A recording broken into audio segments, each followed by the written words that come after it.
A good Erev Shabbos Kodesh. A good Erev Shabbos Kodesh. Parshas Ki Seitzei Tavshin Tes 5779 from Yerushalayim Erev Kodesh. In Parshas Ki Seitzei we learn a very interesting sugya, a very interesting chapter in the Torah, the story of the Ben Sarah murder, the child who veers off the path of Torah.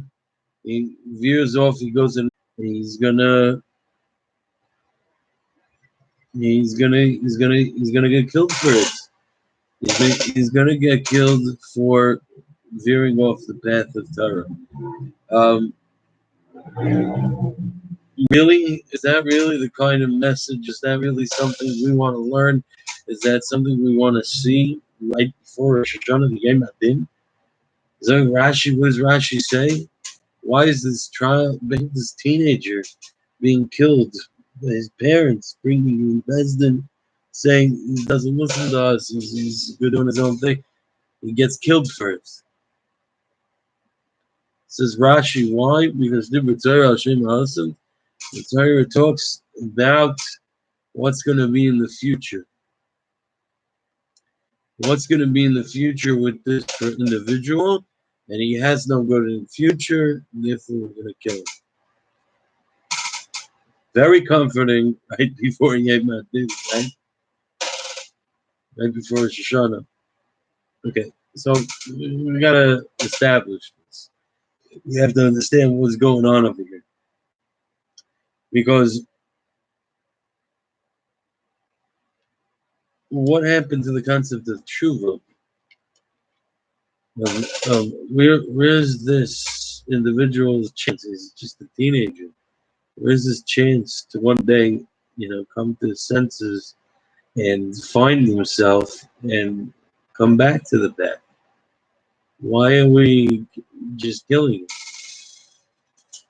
What happened to the Gemara in Rosh Hashanah that says that in Don Adam, we're a person, we don't judge a person except, but where he's holding right now, Achshav, the mice of Achshav. What are his actions right now? Is he doing the right thing now? Then he's a tzaddik. You're doing the right thing, you're a tzaddik. So, is this kid doing anything that bad? He's not doing anything that crazy. But we know that in the future he will. What happened to this, where he is right now? What happened to Yishmael? Yishmael Kol Anar. Hashem listened to the voice of the child, Basher Usham, where he was holding. Hashem heard Yishmael because right then he was okay. He wasn't so bad. Even though that in the future we know what Yishmael was capable of, what they're still capable of. And in Divrei Torah Hashem Ha'asid, the Torah is going to speak about the future. So then, why in the world are we giving Yishmael a Basher Usham? Why are we giving Yishmael a chance?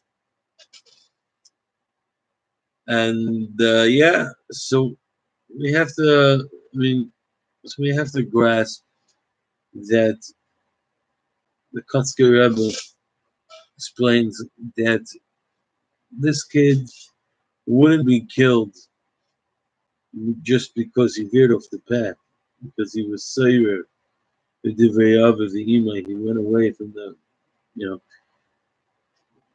path of the words, the teachings of his father and mother, the Chinuch he received. That's not why he's getting killed. It's also because he was a Moira. He's also teaching. He's also training others to go down that path. And when others are going down that path, that's where the problems are going to begin. And therefore, he's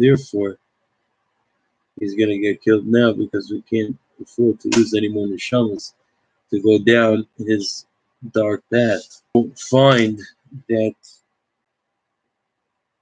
the Gemara in Sanhedrin tells us that the problem here really is that the whole concept of Ben Sarah Meyer, it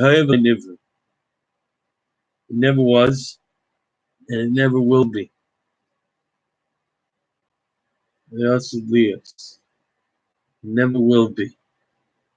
So Lama Nichtas as the Gemara. So why was this concept written? Why? Litin Schar. So that when we learn it, we'll get Schar. Asks Rabbi Yisrael Salanter. Says, I don't understand. Isn't all of Torah there to get Schar? Why is Ben Sarah Meir so special? That it's there to get Schar. Everywhere in the Torah is to get Schar. Anytime a person learns Torah, he's getting Schar.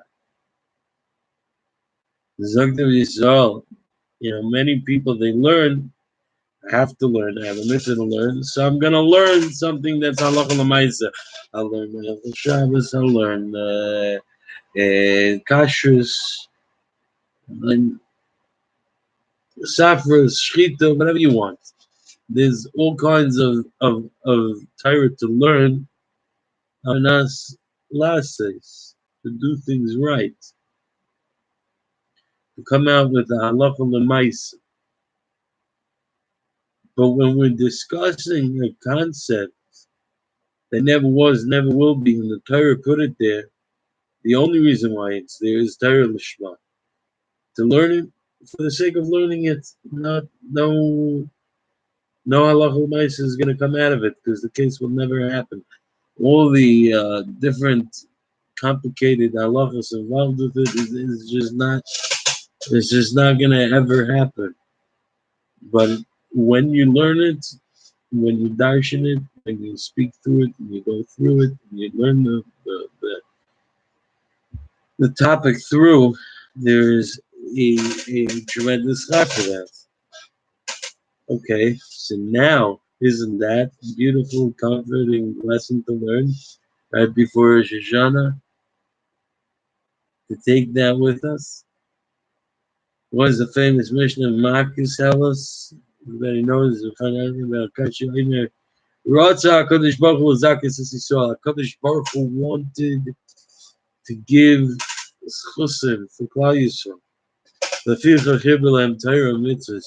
He gave more Torah and mitzvahs, right? Shnei Hashem Chafetz Iman Simcha Yagdil Torah Yada. Hashem wants for his tzidkas to give. Therefore, he gave us more mitzvahs, so that and more Torah, so that when we learn these mitzvahs, when we learn the Torah involved, then we get the reward for it. It's beautiful. So right before Rosh Hashanah, HaKadosh Baruch Hu threw us a curveball. He threw us a case. It'll never ever happen. And by learning it, we're getting the schar. Schar of Limud Torah Lishma. And that chusim is a tremendous thing to go to Rosh Hashanah. To go to Rosh Hashanah with the chusim of Limud Torah Lishma. It's unbelievable. We're twirling through the sugya. We're going through this sugya. We'll get a tremendous amount of chusim and with that, that's a show who's there to succeed with Torah. And even if the case will never happen, there are so many lessons that we can learn on a practical level from the story of the Ben Sarah Meir. In concepts of kibbutz of aim, in concepts of chayte and machti. There's many lessons that can be learned from within this case that'll never happen. And we should take those lessons and see how we can apply to change our lives for the better. Thank you so much for listening. As always, any questions, comments, or feedback, You can leave them in the comment section below, and a Heilige Zisa Shabbos.